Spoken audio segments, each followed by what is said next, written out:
Hi, welcome to a new video dedicated to the new racer from Eachine. In fact, it's nothing else than the revision of their former Falcon 210, and if you already saw my review, I really didn't like it for many reasons. Too heavy under power motors, under motor ESC, and almost a fiasco. This is the Pro version, so I hope they solve most of the problems, okay? And in the first glance, you can see that they already reused the former box of the Falcon 180, and they just had these stickers probably covering the former one. So let's discover the contents. I've got the SP Racing F3 board, but you can find the NAIR 32 or CC3D version depending of what type of flight controller you prefer.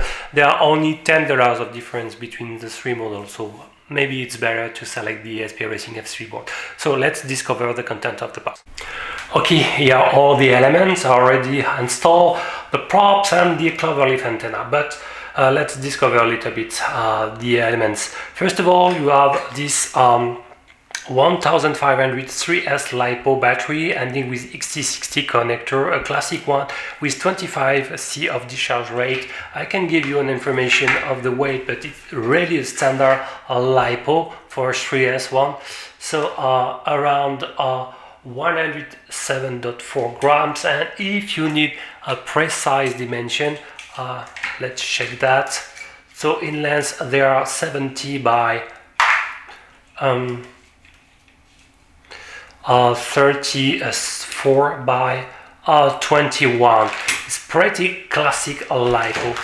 You have two bags with 4 props, 4 green and 4 black. Already installed the green on front and the black on rear. So it means that you have 4 spare props. They are exactly 3 blades. Some 50 exactly, to be more precise, if you can read correctly, some 50-45, and they weigh exactly less than 5 grams each, okay, and they are 5 millimeters of shaft section. Pretty classic, no bull nose, sounds correct, okay, not so bad. We will see if they are correctly balanced on the videos. What is coming with, you have a basic B3 IMAX charger using the balancer plug. You can recharge either 2S or 3S LiPo battery. Just basic indicator with the power cable associated with. No European socket with my packet. You can find a binding plug for the FlySky receiver. We will see in a few instants if you lost the bind. Okay, so let's discover a little bit the radio. It's a classic FlySky X6 model rebranded by Eachine, and as you may know, each of this kind of radio you cannot enter directly into the setup without a specific procedure, so you have to press in-ear Boss trim, okay, from the Boss sticks, the oriental one, while turning on the switch. First of all, you need that all the switches are up, reduce the operation. Now you will be able to long press OK to enter into the setup, and you can see that for example you have the FFHDS2 protocol supported, okay. The fail-safe is not down, especially on channel 3, but you can configure it in clean flight or beta flight, but it's always good to have the radio fail-safe in any case. And for example, the no reverse point endpoints are set to maximum of deviation. Display, you can see that you have the classic 4 channel here, okay, but the port here, the 2 extra channel 6 and channel 5, are nothing else associated with the port, which is really a drawback. So definitively they keep the original configuration. You have to change it, so we can confirm that in aux channel that channel 5 and 6 are associated with via A and via B. So it's strongly advised to more associate the channel 5 for the flight mode selection. So how to proceed?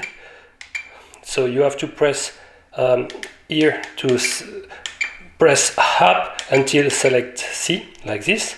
Okay, and for the channel 6 you can select, for example, the channel switch B, press up like this, and to validate you have to long press OK.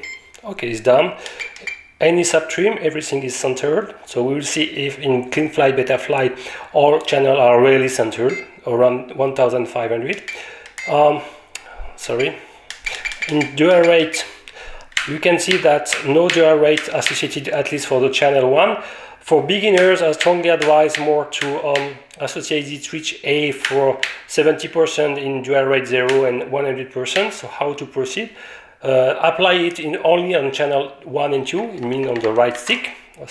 So you have to press OK to go to the rate 100 and decrease to 70%. OK. Then press OK, and now change to channel 2. Press OK and decrease again with the down button to 70%. And long press cancel to save. So now you can see that with the switch A I can control the maximum deviation is good for beginners. Okay, so it's more or less configured. Now have a look to the quadcopter. Wow. As you can see, is you have an upper carbon element, well, seems to be, and I can give you the thickness of this. So it's each arm and the main upper plate is 3 millimeters. Sounds to be a little bit flexible. Not sure it's a real carbon, to be honest. Motors are announced to be 2204 spinning at 2300 kV. Not 2205 like the last Eachine Wizard. Start to be a bad sign. It seems to be exactly the same motor than the former Falcon 210 and 180, so they probably use the same stocks of motors, the same color. You have exactly the same prop motor protection. Okay, let's continue to discover. You have a camera, HD camera mount, but look that they installed some 5-inch.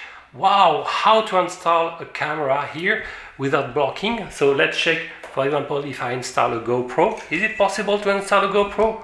No. Wow. Let's continue with a more smaller camera. Is it possible to install a Mobius on top? No. Still the blocking? Well, last try. Is it possible to install a Mobius Mini? Yes! Wow! So this is the only choice you can install on this camera mount. Only a Mobius Mini is compatible in size with these 5-inch props. So maybe you can install 4-inch, should be possible, but you definitively have to run this setup in 4S instead of 3S configuration. Let's continue to discover a little bit the machine. The FPV camera here, okay, you can apply an angle, at least for aggressive flight like this. That's good because you have close to 30-35 degrees and it's great. But if you want to apply a lower one, the upper bar here is blocking, but by forcing a bit you can apply a less positive angle. That's great. So you have to play a little bit to raise a bit this bar for the camera maximum deviation. You have a tiny switch on the camera here. It's okay, I hope you can see. It's to select between the PAL and NTSC format. And let's discover the bottom side. Wow, what a horrible setup. Wow, first of all, since there is no free room available between the upper and lower plates, I can give you the thickness of the lower plate. Seems to be 1 millimeter, but you have a piece of foam. Oh, very strange. Okay, so I'm even not sure it's in carbon, to be honest. I will make some conductivity test, but you have a piece of foam, 1 millimeter thickness of carbon or glass or fiber plate, I don't know. And since there is no room because the ground clearance between the two upper and element is only 22 millimeters, something like this, maybe less. In fact, I have to take inner wire, so it's even less than 20 millimeters, 90 or 18. You cannot install, they cannot install the FlySky receiver, and this is a basic i6 and PWM connection. What's the drawback? My God. And so a lot of connection, unfortunately, due to the PWM connection, and even more of the channel of 6 is even not connected, no cable. So it means that you have only one auxiliary channel available in clean flight or beta flight. So if you need one more, I don't know, to control anything, to harm, for example, you will need to add another plug to the flight controller. So let's discover the nightmare. You have a PDB installed on top. You can directly see the big connection here, so be aware to not take it like this. You can be electrocuted, so can be potentially dangerous in my point of view. So you should cover with some liquid electrical tape here the main connection. Here you have the SP Racing at 3 board, maybe flip, not sure. So the micro USB plug here and 4 UART here, so no UART taken, for example, for potential USD. So versus the former 210, there is no OSD. Okay, so maybe they wanted to save a little bit on weight. So it's a downgrade, I would say. And here you can find the same video transmitter here, at least the main button to select the frequency band and the frequency channel is available through tweezer, so be aware, you have to click like this. So long press on it to cycle between the frequency band. It's a 40 channel if you're not wrong, and short press to cycle inside the band to select one of the 8 video frequency. The raised band is supported, and at least you have the you have the LEDs, 2 LEDs, one indicating the upper, one indicating the current frequency band, and the lower the current frequencies. You can see a strap, but no, for example, when you will install the battery, where is the battery? Somewhere, okay, here, the battery will sleep, and I strongly advise to try to install the battery you have a problem, because here the props can touch the XT60 connector. It can be a drawback. So really you need to pay attention how to install the battery. So probably in this position will be the safest. Second point, look that the receiver of the antenna definitively need to be localized. You have some hole here, so probably it's a way to where to install. I think I will do it and install some inch-shrink tube to install this in better position this antenna. At least you have a diversity, so the range is not so bad. You have a bar here of LEDs. Well, mine seems to be a little bit broken, not sure. And I can say that the lights are not programmable through CleanFlight. So if your antenna is correctly plugged, let's check that. You can see here the light, no other light here, okay? So just basic red LEDs here, not so visible, but not so bad. No frontal LEDs, for example, from that flight. It's really a drawback. So let's continue to discover the nightmare. ESC are even not zip tied on bottom, so they will probably be got some problems. So definitively you need some zip tie to better secure the installation. Other bad news, well, if officially they are supporting 1.125, for the damping light is not sure at all, and they are not seen, the ESC are not seen through the Bell LE suite, whatever the Atmail or the other ships is not seen, in at least in a pass-through through CleanFlight through Bell LE suite. It's a drawback. It means that if you need to flash new firmware, you will have to remove the H-ring and to use a special stickers to flash manually the HGSC in the old-fashioned way. Okay, so definitively are absolutely not convinced about the new design. Okay, it's lighter. I can give you information about the weight. One of the drawbacks of the former 210 was the weight, close to more than 550 grams. So here we have, where is the LiPo? He's still here, 347 without the LiPo, and the total weight is 454. So it's close to 100 grams less. That's pretty good. So we should have much better motor thrust. That's good, so it should be at least flyable, with more enjoyable in terms of FPV racing. I want to check something, if the arms element are in a real 3-key carbon in the lower one. I got some doubt for the lower one. Let's check that. Oh, okay.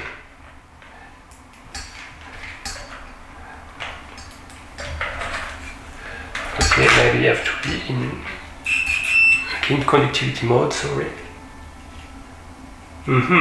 So as you can see, it's not carbon. Okay, it's fiberglass. Okay. So, and the lower one, I guess no miracle. Okay, nothing in the carbon. Wow, pretty crap. Be sure. No, sorry. The upper one is in carbon at least. Okay. No problem, but the lower one is not. So, but it seems to be a kind of composed one, not fully 3-key carbon. Maybe it's a kind of multi-layer one with some fiber. Okay, so maybe to save some cost. I'm not sure about the pure 3-key carbon one in totality. Let's talk about the RP, the Eachine, the camera connector. You have a left-handed connector inside. Okay, it's Eachine connector, if I'm not wrong. Okay, so be sure. It means that after a first crash, probably your antenna will be damaged, but at least is not so important if compared to if you break the video transmitter connector. And as you can see here, it should be okay. At least it's better to save the video transmitter connector versus the antenna. So now, after the very in shock to see that, it reminds me of a kind of mixture between the Falcon 180 and the Falcon 210, and I think they probably took the worst of each element. Maybe I'm not kidding. But okay, let's check the default clean flight or Betaflight configuration. Okay, and try to test it with the default settings.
Okay, welcome to the demo flight of the new Eachine Falcon 210 Pro. So as you can see, I installed the Mobius Mini on top. I hope I won't lost it. And install a piece of foam to have more inclination, and I use the rear bracket to lock it. I will start in 3S configuration. Okay, and well, you have to be vigilant that anything in the prop, you have to install more the wires of the battery like this. You have just tiny room, but it's possible. Okay, and good news, even if the LEDs are not programmable, they are indicating, for example, the two on the left turning, the two on the right turning. Okay, turn to green when you are moving forward, and red when you are stopping or backward. Okay, let's engage first in lost condition, then more in FPV. Let's start everything. So you have to power up the quadcopter like this, the radio. Well, now I've got the RX link, so it's bound. This switch C is controlling the flight mode. I will start more in 6-axis stabilization. I will turn on, if I can, the Mobius cam, Mobius Mini. Okay, check that I've got nothing blocked, seems to be not. I will check my FPV Google, seems to be okay. I will record, seems to be good. Okay, and press the recording here. Great, it is recording. That's some, and let's go. So the 27 gram, okay, let's check the LEDs. Green moving forward. Okay, now I am more in Dura rate 1, full speed. Flying beautifully in 3S.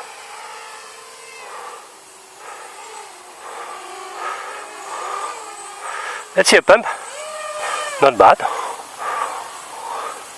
So as I said in my first part of my presentation, the ESC are not seen in barely suit, so it's a proprietary firmware, but with some kind of damping light, so a kind of brake if the prop hits an obstacle. That's great. Look, the pitch, not bad. Flying beautifully. Wow. Okay, let's say a little bit in altitude. Wow, flipping fast. Can come closer. I observe a drift. Look that, how the machine drifts forward. It's strange. I observed that in clean flight as well. Versus time, if you don't move the flight control board, the machine is moving forward automatically. Maybe it's mine, it's damaged. Well, I can barely not go backward. I have to land now. I guess my MPU is damaged.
Now let's turn it into a 4S configuration. It's a little bit tricky. Okay. Start my Mobius cam and let's go. Recording. Okay, let's go. Wow, so punchy.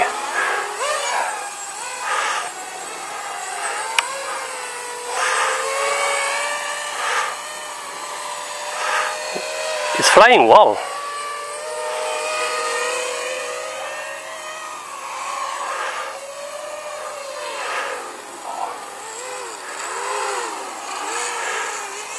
I've got the cable eating something. Okay, we land. You have to secure the strap very well, and it's drifting the system. Look that.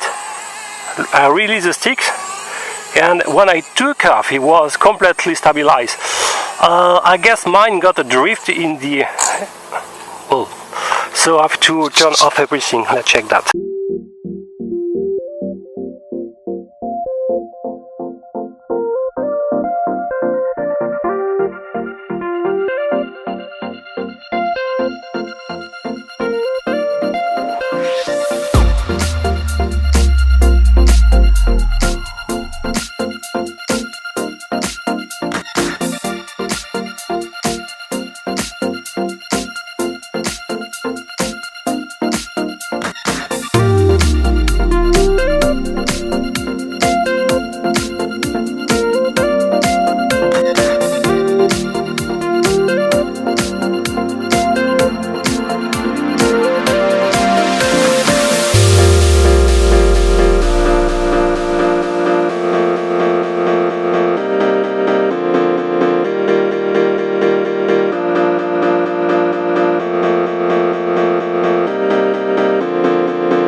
Okay, so I will power again in a flat surface.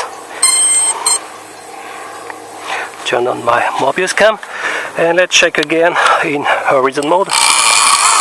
No, it's still blocked by something. Yes, be sure to secure completely the XT60 connector. It can be a little bit annoying. Okay.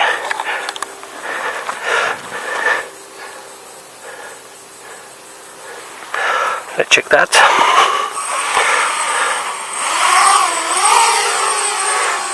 Now it's more or less stabilized.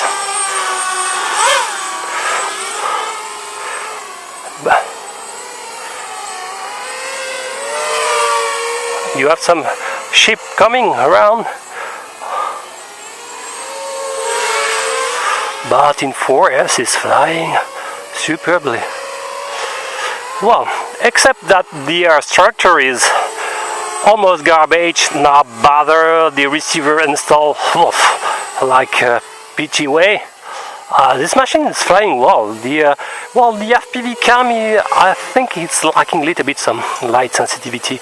Look, against the sun in cloudy sun condition, I'm not feeling super confident with them. So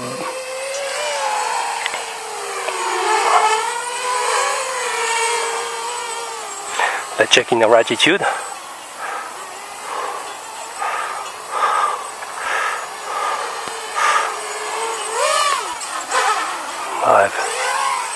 Wow, so the drift is huge now. Look at that. Look, the forward pitch versus time.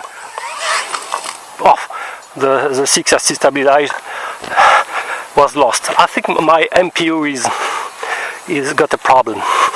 So I will check that, and maybe it's mine. I hope it's not a simple clone problem.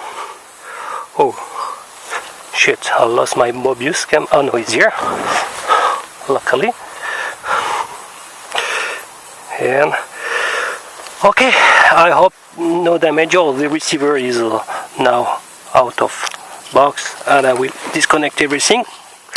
Well, to conclude, this machine is flying well, okay, especially in 4S. I guess mine got a problem with the MPU, the MPU assuring the 6-axis stabilization, so something is wrong. So I don't think it's a general problem. I will try to see that, okay, and but except that, and the props. But except that, this machine is flying relatively beautifully. What's a pity there is no bother. The structure is ugly, no protection for the PDB. Well, the FPV cam can be better. Horrible PMW connection and the receiver, no possibility to install it inside. No real possibility to install a HD camera except the Mobius one. Well, except that, this machine is not so bad. The arm is a little bit flexible, okay, but it's strong, much stronger than the former Falcon 210. The progression at least improved the situation for this point. Look at the SCR not attached. Well, and I hope this drift problem reported is not general due to a bad clone of the SP Racing F3 board. Okay, so I hope so, and I hope you enjoyed this video. If you like it, please thumb it. See you next time. Bye bye.